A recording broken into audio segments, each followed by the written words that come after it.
सुंदरवन के जंगल में सभी पक्षियां एक आशियाने में रहा करते थे। उस आशियाने से कुछ ही दूरी पर एक दुष्ट चील एक गुफा में रहा करता था और उस दुष्ट चील से सभी पक्षियां परेशान हो चुके थे। एक दिन कबूतर अपने बच्चे से कहते हैं, देखो बच्चों, हम भोजन लाने जा रहे हैं। तुम लोग अपने घोंसले में पत्तों से छुप जाना। चाहे कोई कुछ भी क्यों ना बोले, लेकिन घोंसले से बिल्कुल भी बाहर मत निकलना। ठीक है मम्मा, मैं किसी के कहने पर घोंसले से बिल्कुल बाहर नहीं निकलूंगी, लेकिन तुम जल्दी आ जाओगी ना अम्मा? हाँ मेरे बेटे, मैं जल्दी आ जाऊंगी। ओहो, भूख भी लग रही है और इस अंडे को छोड़कर भी तो मैं नहीं जा सकती, नहीं तो वो दुष्ट चील मेरे अंडे को खा जाएगा। अब मैं क्या करूं? हाँ, मैं इन अंडों को पत्तों से छुपा कर रख देती हूँ ताकि वो दुष्ट चील को पता ही नहीं चले कि इसमें कोई अंडा भी है। यह कहकर तोती अपने अंडों के ऊपर पत्ते डाल देती है। अरे बाप रे, बच्चे भूख से तो बेहाल हो रहे हैं, लेकिन अगर ऐसे में बच्चों को छोड़कर चली जाऊंगी तो चील तो इनका आसानी से शिकार कर लेंगे। एक काम करती हूँ, मैं अपने बच्चे को इस झाड़ी में छुपा देती हूँ ताकि दुष्ट चील की नजर मेरे बच्चे पर ना पड़े। ये कहकर बुलबुल चिड़िया एक एक करके अपने बच्चे को घोंसले से निकालकर झाड़ी में छुपा देती है। ओहो, मैं क्या करूं? मेरे बच्चे तो भूख से परेशान हो रहे हैं और मैं बच्चे को छोड़कर दुष्ट चील के कारण जा भी नहीं सकती। ओहो, अब मैं क्या करूं?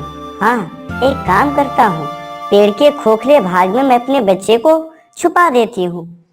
फिर टूनी चिड़िया एक पेड़ का एक खोखले भाग में अपने बच्चे को छुपा देती है और बाहर से एक टुकड़ा देकर उसके निशान को भी मिटा देती है ताकि चील को शक ही ना हो कि यहाँ कोई बच्चा है। इस तरह से सभी पक्षियां अपने अपने बच्चे और अंडों को सुरक्षित स्थान में रखकर भोजन की तलाश में निकल जाती है। अब तक तो सभी पक्षियां भोजन की तलाश में निकल गई होगी। अब मैं जाता हूँ और उनके घोंसले से अंडे चुरा कर लाता हूँ और मैं आराम से उन्हें खाता हूँ। यह कहकर दुष्ट कौवा भोजन चुराने सभी के घोंसले चला जाता है, पर उसे कहीं भी कुछ नहीं मिलता। तब कौवा एक पेड़ पर बैठकर सोचने लगता है, आज इन पक्षियों को क्या हो गया है? ना तो कोई पक्षी है और न कोई घोंसला। अब मेरा क्या होगा? अब मेरा पेट कैसे भरेगा? मुझे तो काम करने की कोई आदत ही नहीं है। मैंने तो सिर्फ दूसरे पक्षियों का अंडा और भोजन चुरा चुरा कर खाया है। अब मैं क्या करूं?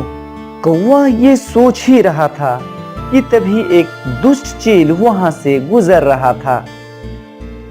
तभी कालू कौवा चील को आता देखकर अपने आप से कहता है, अरे क्या हो गया? ये दुष्ट चील इधर क्यों आ रहा है? एक काम करता हूँ, आज मैं इनकी जासूसी करता हूँ। हो सकता है मेरा भी भोजन का कुछ व्यवस्था हो जाए। ये कहकर दुष्ट कौवा उस खूंखार चील का पीछा करने लगता है। चील सभी पक्षियों के घोंसले ढूंढने के लिए जंगल का चप्पा चप्पा छान मार रहा था और दुष्ट कौवा भी चील के पीछे पीछे उड़ता जा रहा था। कुछ देर के बाद चील एक डाली पर बैठे बैठे सोचने लगता है। कौवा भी दुष्ट चील की बातें सुनने के लिए एक झाड़ी पर बैठकर छुप जाता है और दुष्ट चील की सारी बातें सुनने लगता है। अरे यार, आज इस जंगल में कोई चिड़िया का घोंसला दिख क्यों नहीं रहा है? आज मैं शिकार किसका करूं? यह कहकर चील वहां से चला जाता है और कौवा वहीं छिपकर बैठा रहता है। कुछ देर के बाद सारी पक्षियां भोजन लेकर वापस अपने घोंसले में आ जाती है और अपने अपने गुप्त घोंसले में चली जाती है। कबूतर अपने घोंसले में जाकर अपने बच्चों से बोलती है, मेरे बच्चों, मैं आ गई, अब पत्तों के अंदर से बाहर आ जाओ। बच्चों, तुम सुन रहे हो ना? आ जाओ, मैं तुम्हारी मम्मा बोल रही हूँ। मम्मा मम्मा, आप आ गई? बहुत भूख लगी है मम्मा, कुछ खाने को दो ना। ये लो बच्चे, आज मैं तुम दोनों के लिए ये ताजे और रसीले अंगूर लेकर आई हूँ। फिर बच्चे अंगूर खाने लगता है। अच्छा, तो ये बात है। पक्षियां अपने बच्चे और अंडे को गुप्त घोंसले में रखकर भोजन की तलाश में जाती है। अब मुझे इसकी राज का भी पता चल गया है। अब देखो पक्षियों, मेरा नाम भी दुष्ट कालू कौवा है। अब देखना मेरा कमाल।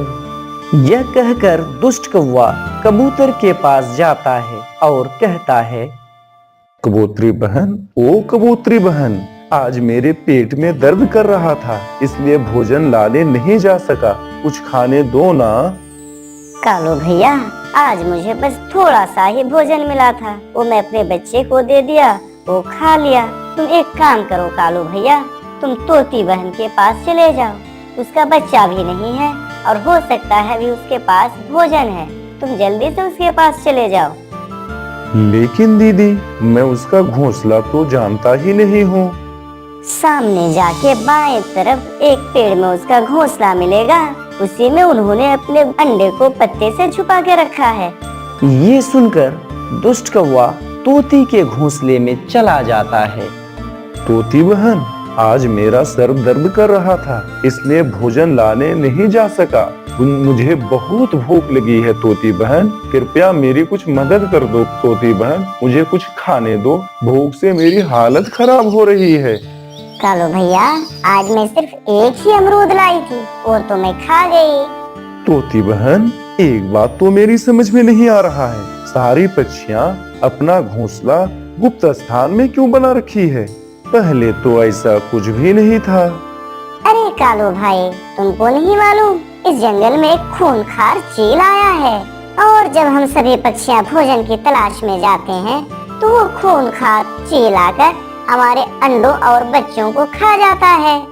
ओहो, तो ये बात है। ये कहकर दुष्ट कौवा वहां से चला जाता है और एक बड़े पेड़ पर बैठकर सभी पक्षियों के गुप्त घोंसले के बारे में पता लगा लेता है। अरे वाह, अब तो मजा आ जाएगा। मुझे पक्षियों के सारे गुप्त घोंसले के बारे में पता चल गया है। कल जब सारी पक्षियां भोजन की तलाश में निकल जाएगी तो मैं उसका अंडा, छोटे छोटे बच्चे सब खा जाऊंगा। यह कहकर कौवा वहां से चला जाता है। दूसरे दिन सभी पक्षियां जब भोजन की तलाश में निकल जाती है तब कालू कौवा बोलता है, आज तो मजा ही आ जाएगा। सभी पक्षियों का घोंसला तो पहले से ही देख रखा है। अभी मैं जाऊंगा और जो भी मिलेगा, अंडा, भोजन, बच्चा, उसे मैं चट कर जाऊंगा। यह कहकर कौवा कबूतर के घोंसले में चला जाता है। ऐ कबूतर के बच्चे, आज तो तुझे मैं बहुत चाव से खाऊंगा। ये कहकर दुष्ट कौवा कबूतर के बच्चे पर हमला कर देता है। तभी एक छोटा सा बच्चा उड़कर चील आया होगा। ये कहकर कबूतरी टूनी के पास चली जाती है। टूनी बहन, मेरे घोंसले में मेरे बच्चे नहीं हैं और मेरा घोंसला भी बिखरा पड़ा है। ये काम तो दुष्ट चील का होगा, लेकिन तुम्हारे गुप्त घोंसले के बारे में भला किसको पता चल गया? तुम्हारे अलावा तुम्हारे घोंसले को और किसी ने भी देखा था क्या? टूनी बहन, कल कालू कौवा मेरे घोंसले में आकर मुझसे भोजन मांग रहा था, बस उसी ने सिर्फ मेरा घोंसला देखा है। अरे पगली, वो कौवा तो एकदम दुष्ट है, हो ना हो उसी ने दुष्ट बुद्धि से जो है ये सब किया होगा। तुम जाओ और जाकर सभी पक्षियों को बुला कर लाओ। तब कबूतरी जाती है और जंगल के सभी पक्षियों को बुलाकर लाती है। जब सारी पक्षियां एक जगह जमा हो जाती है तो फिर टूनी चिड़िया कहती है, दोस्तों, हमारे दुश्मनों को हमारे गुप्त घोंसले के बारे में पता चल गया है। अब हमको हमारे दुश्मनों से डरकर नहीं होगा, बल्कि अब तो हमें दुश्मनों से मुकाबला करने का समय आ गया है दोस्तों। लेकिन टोनी दीदी, हम उस दुष्ट चील का मुकाबला भला कैसे करेंगे? वो तो बहुत शक्तिशाली है।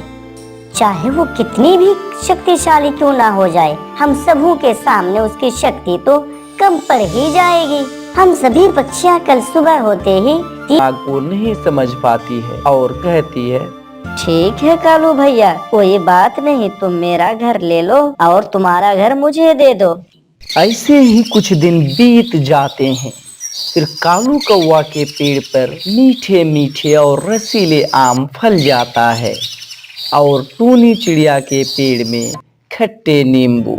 ये देखकर टूनी चिड़िया निराश हो जाती है और कालू कौवा के घर में आकर कालू कौवा से कहता है, कालू भैया, मेरा आम खाने का मन कर रहा है, तुम मुझे आम खाने दो ना। नहीं टूनी, मैं अपने इस पेड़ का आम किसी भी दूसरे पक्षी को खाने नहीं दूंगा। तुम यहाँ से चली जाओ। अच्छा, अब मैं समझी। अगर तुम मुझसे मेरा पेड़ ना लिए होते तो मैं तो आराम से इस आम को खाता। लेकिन कोई बात नहीं, तुम अगर मुझे आम खाने ना दो तो ऊपर वाला मुझे कहीं ना कहीं तो आम खाने देगा ही। ये कहकर टूनी चिड़िया वहाँ से रवाना हो जाती है। एक पेड़ के नीचे तोता और तोती बैठे बैठे आपस में बातें कर रही थी। तोता जी, मेरा आम खाने का मन कर रहा है। हाँ, हमने जंगल के उस पार देखा है कि एक आम का पेड़ है, वहाँ चलते हैं और आम खाते हैं।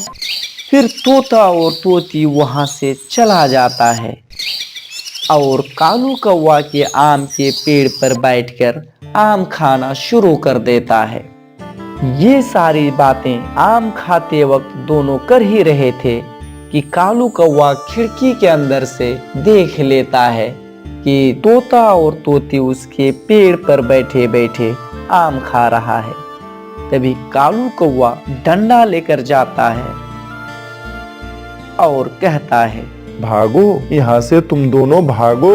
यहाँ आम क्यों खा रहे हो? कालू जी, मेरा भी आम खाने का मन कर रहा था, इसीलिए मैंने सोचा चलो आम खाते हैं। तुम्हारे बाप के नहीं है ये आम। तुम यहाँ से भागते हो कि नहीं? नहीं तो मैं लाठी से तुम्हारे पंख तोड़ दूंगा। हाँ। तभी डर के मारे तोता और तोती वहां से चले जाते हैं। इधर टूनी चिड़िया वहां से बहुत दूर जाकर एक पेड़ में बैठ जाती है और देखती है कि किसान की पत्नी नींबू निचोड़कर शरबत बना रही है। तभी टूनी कहती है, अरे, ये किसान की पत्नी इस नींबू से क्या बना रही है? ये तो खट्टे हैं। नींबू भी भला किसी काम के होते हैं। मैं भी जाती हूँ, जाकर आंटी जी से पूछती हूँ।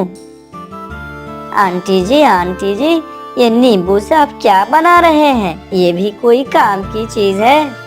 हाँ टोनी, क्यों नहीं। ये नींबू का रस है, इसके रस को पानी में मिलाकर पियो, जिससे तुम्हारे शरीर की गर्मी दूर हो जाएगी। आंटी जी, मेरा आम का पेड़ था, वो शातिर कौवा ने मुझे धोखा देकर मुझसे मेरा पेड़ छीन लिया और मुझे बदले में ये खट्टा नींबू का पेड़ दे दिया। कोई बात नहीं टोनी, तुम ये शक्कर मुझसे लेकर जाओ और तुम इसका जूस बनाकर बेचना। देखना कालू कौवा तुम्हें आम देने के लिए फिर परेशान हो जाएंगे। फिर टूनी चिड़िया किसान की पत्नी से शक्कर लेकर उसका शुक्रिया अदा करते हुए वहां से चली जाती है और अपने घर के सामने एक पेड़ के नीचे नींबू पानी का एक ठेला लगाती है। फिर टूनी चिड़िया कहती है, ले लो ठंडे ठंडे नींबू पानी ले लो। टूनी की ये बात सुनकर जंगल के बहुत सारे पक्षियां आती हैं और बारी बारी नींबू पानी पीती है और कहती है, अरे टूनी बहन, तुमने कितना शानदार नींबू पानी बनाया है। इससे पहले तो हमने कभी ऐसा नींबू पानी नहीं पिया है। पक्षियों के शोर से कौवा भी वहां पहुंच जाता है। इतने में चाचा छमछम बहुत सारे आम लेकर आते हैं और कहते हैं, टोनी तुम मुझे नींबू पानी पिलाओ, मैं गर्मी से परेशान हो रहा हूँ और ये आम तुम पक्षियों को मैंने देने के लिए आया है, तुम ये आम खा लो। टोनी मुझे भी ये नींबू पानी दो ना, तुझे कुछ शर्म भी है कि नहीं दुष्ट कौवे, तुमने तो धोखा देकर टोनी से आम का पेड़ छीन लिया और तुम कह रहे हो कि नींबू पानी दो, चल भाग यहाँ से। तभी दुष्ट कौवा वहां से चला जाता है।